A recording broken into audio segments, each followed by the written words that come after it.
Цивил медија. Премногу објаснуваше за урбанизмот, ја повеќе би сакал да се осврнам на поканата што ја добивме и поточно на самата конференција. Пред се благодарност за поканата. Кога ја гледав и агендата и самата тема, тоа горе-доле е се што е ингеренција на градоначалниците и на општините. Нашата ингеренција, често пати знам да кажаме, како станувате од Сабајле, се што гледате е ингеренција на градоначалникот и на општината. Дури веќе тоа што не го гледаме воздухот е наша ингеренција. Но многу повеќе би сакал да говорам по однос на граѓанското учество и демократските реформи и што може ние како општини да направиме. Тоа е ние што го пробувавме во општина Кисела Вода и сметам дека оваа година веќе ни дава и резултат. Во моментов ние ги имаме средбите со граѓани, урбани и местни заедници, каде што говориме за буџетот 2019 година. Нормално кога ќе ги завршиме и тие средби се планирани и средби социјални групи, како што се и невладините организации и граѓанските здруженија, за да може да ги уклучиме сите заедно во буџетот. Тоа е едната од алатките што ние како општини ја имаме за да може да ги уклучиме граѓаните што повеќе во носењето на одлуките. Друга работа што ја имаме ние на располагање, а што многу ретко се користи, се тие совети што се урбани и местни заедници. Нашето искуство од минатата година покажало дека таму каде што се избрани советници, урбани и местни заедници, кои што си ја сакаат работата и општината, имаме многу поголем успех во донесувањето на одлуките и во решавањето на проблемите, отколку на места каде што имате луѓе ради реда самоставен. Така да тие се двете, да ги кажеме, може и алатки или начини на кои што ние во првата година заедно со средби или отворени денови со сите сектори и со градоначалникот, каде што може да ги уклучите граѓаните. Сега тука јас ќе коментирам само да точно е дека често пати и функционерите, но и граѓанскиот сектор и општо граѓаните се малку по барањата, се повеќе за индивидуални барања имаат, отколку колективното. Ние во изминатиот година на тие средби многу повеќе доаѓаат луѓе кои сакаат индивидуалниот проблем да се реши, отколку проблемот на заедницата. Тука е нешто што многу заедно треба да се работи, пред се и со медиумите да се објасни дека кога говориме дали за урбанизам, дали за зеленување, ние треба личните интереси да ги ставиме на страна. И да ми искрен во изминатава година, ја немам, кај мене нема дојдено човек или поточно собственик што не побарал неговата индивидуална куќа да не се стане зграда.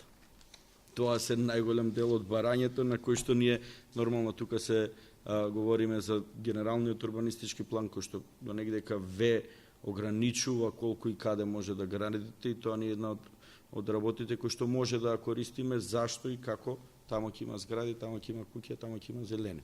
Во моментов може да се осврнам и на дел од зелените иницијативи или дел од деталните урбанистички планови. Ние имаме, за жал, немаме мораториум, ама исто како да имаме, бидејќи во изминативе 4 години не е донесен ни еден урбанистички план што е усогласен со генералниот. Тоа значи на преку 70% од територијата на општина Кисела Вода не може законски, не може да се гради.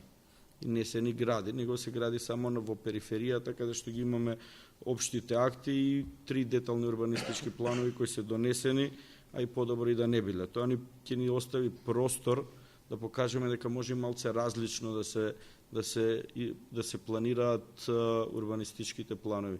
Преку Комисијата за урбанизам, доколку ставите вие луѓе кои што навистина сакаат и знаат како да се урбанизира градот, ќе имате таков успех. Еден од тие планови брзо ќе биде на јавен увид и тука сакаме да покажеме дека може да деталните планови да бидат различни. Доколку вие ја оставите поголем простор на јавниот увид, доколку убаво го презентирате и кажете кога и како ќе биде презентацијата, очекуваме дека многу повеќе граѓани ќе бидат заинтересирани.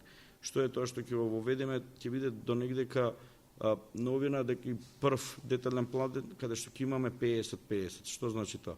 Во основата ќе имате 50% за градба, 50% за општо добро. Што до сега нема ни еден план што бил така донесен. Со тоа сакаме да кажеме дека и ние доколку се ангажирате како што треба, може да го направите тоа. Али за тоа нормално ви треба и стручни луѓе што ни помагаат и се останато. На крај јас да не ви земам и многу од времето, бидејќи е кратко, што може дополнително да ги помогнеме ние, како што виделите вие, европските вредности, или поточно една од темите која што беше во поканата беше и порастот на национализмот и како да се бориме ние како општини. Верувајте, Република Македонија има многу добри закони, ама никој не ги чита и не ги применува. Значи, во самото функционирање на општините ви се дадени овие алатки, како што рековме, местни заедници, совети на местни урбани заедници, отворени денови, а имате уште една работа, а тоа ви е совет за превенција. Тој совет за превенција можеме да го користиме каде што се предвидени луѓе кои што се препознатливи во нашите општини, да се користи за борба против национализмот и против порастот на дискриминацијата и се останато. Дополнително тука, кога говоревме за родовата еднаквост, исто така во законот си предвидува дека треба да имате вие комисија за родова еднаквост во состав на советот на општината Кисела Вода. И ние си имаме таа комисија која што си функционира и при носењето на буџетот вие треба да предвидите пари и за родовата еднаквост и како ќе ја стимулирате родовата еднаквост во општината. И затоа тука нека биде поттик и за медиумите и за граѓанскиот сектор дека верувајте, законите се добри, само треба некој да ги чита и да ги имплементира. Што повеќе се читаат и се кажуваат, многу подобро може да се развива нашата држава. Затоа не ни требаат само политичарите, ни требаат и граѓаните, и граѓанскиот сектор, а и најмногу медиумите. За жал, ние сме имале многу проекти во изминатава година, медиумскиот интерес беше нула. Ја стално викам, имаме те атрактивни општини, каде што и да се направи, доаѓаат сите медиуми, и имате општини што, доколку не се ви се случи некој лошо чудо, никој не доаѓа. Кога ќе станете од Сабајле се што гледате и од социјала, и од детска заштита, и од заштита на граѓаните, се е тоа под наша ингеренција. Ама бидејќи толку стана атрактивен урбанизмот, и ова што се правеше со деталните урбанистички планови во изминатиот период, никој ништо не го интересира што друго се прави, освен што се гради. Јас уште една работа ги кажам, ја можеби бев единствениот градоначалник во кампања што не викаше дека нема да се гради. Да бидеме реални тука. Општините, особено скопските општини, 70% од приходите се од градење. Ама има начин како и таа градба да биде нормална и да се направат некои стандарди со кои што вие ќе направите и одржлив раст на општината, нормално и на градот Скопје, а при тоа да се запазат и оние норми за нормално живење. Доколку пак ги разгледате законите, ќе видите дека и таму се поставени. Се отидоа и представниците од Дом, например, таа предлогот со 25 метри квадратни за зеленило во одредени детални урбанистички планови, па нас ни прави проблем. Зашто ни прави проблем? Имате, например, така е лошо поделен генералниот урбанистички план, да ние сега постоечка населба, тоа е Припор, не може да го донесете деталниот урбанистички план, бидејќи ќе треба дел од куќите да ги избришете за да нацртате зеленил. Ајде на кого ќе му искршите, ќе му ја срушите куќата, кажете, при тоа бирање. Затоа и тука треба да се има малку флексибилност, да, таму каде што е чист простор, таму каде што имате, ама така е направен генералниот урбанистички план, да вие имате населби кои нормално за да ги усогласите се, ние имаме проблем, таму не можат и најобични интервенции граѓаните да направат, бидејќи нема детален урбанистички план. Тука тоа што говореше мојот претходно, негдека ние се бориме за системот да почне да функционира помеѓу општините, градот Скопје и централната власт. Ние имавме и два успешни проекти тука. Едниот беше по однос на не дислокација, него наоѓање на решение за болницата со зависности во општина Кисела Вода, кој што е еден од најголемите проблеми, бидејќи таа е единствената, а при тоа и ние бевме иницијатори, први после 25 години функционирање на болницата, што на една иста маса седнавме општината, Министерството за здравство, Министерството за труд и социјална политика, а дел од бившите овакво корисници на болниците и невладиниот сектор. И мислам дека многу брзо време ќе вроди со плод, а уште една друга, ние си имаме такви жешки костени на нашата општина, а тоа е ОХИС и решавање на проблемот. Знаете, сите многу е актуелен линданот, ама многу малце од луѓето знаат дека ОХИС има многу поголеми работи од линданот, што прво тие треба да се решат, па после линданот.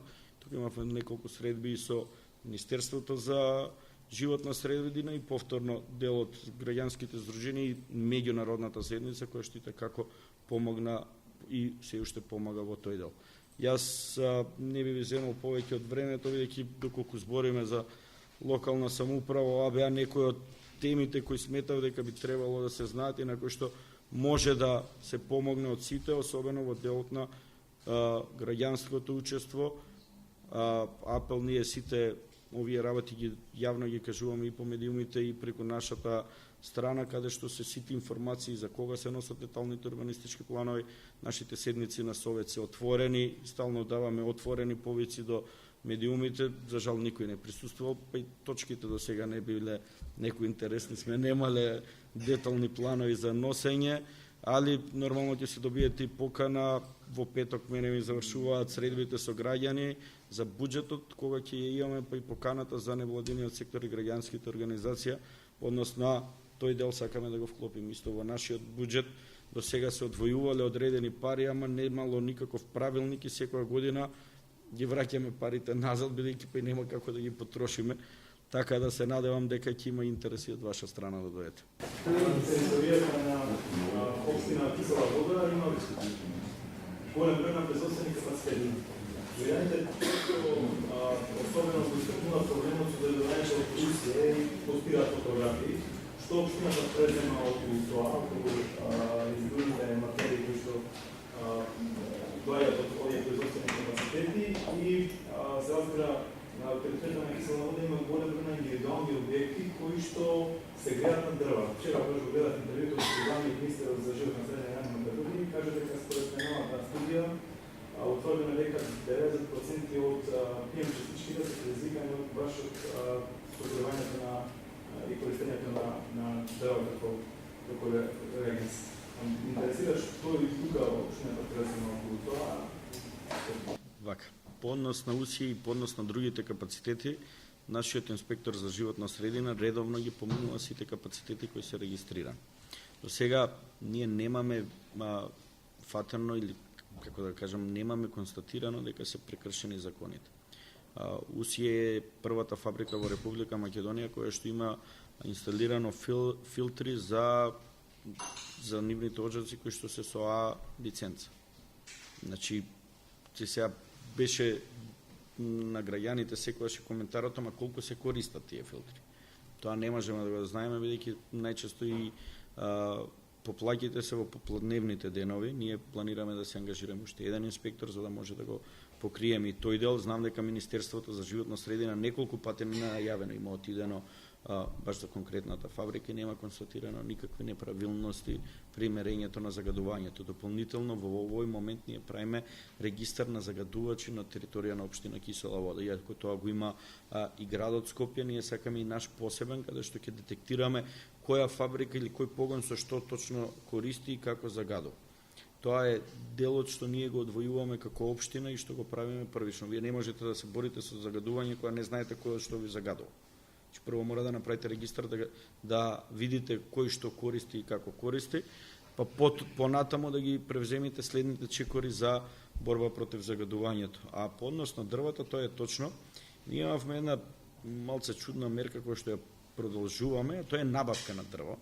Бидејќи кај нас е констатирано, особено и тоа го правевме минатата годинава из дрва, но и на пелети ќе даваме субвенции. Зашто? Констатирано е дека семејствата кои се социјално рандливи, а се греат на дрва, немаат доволно пари да купат дрва и користат алтернативни средства, кои што дупло повеќе загадуваат него самото дрво. Тоа ние имавме и минатата година и оваа година повик, каде што сите приматели на социјална помош се пријавуваат, а се користат дрво како огрев им доставуваме ние како општина. Со тоа, иако можеби е непопуларно, али е првата мерка со која што може да помогнете, зашто се користат палети, се користи, не знам, фрлени паркети, ламинати за огрев и тие дупло повеќе загадуваат него самото дрво. И затоа градот Скопје има одвоено за субвенција на набавување на котли на пелети, а ние имаме за субвенција на самите пелети, за со тек на време да пробаме да го смениме и користењето на дрвата од страна на граѓаните. Цивил медија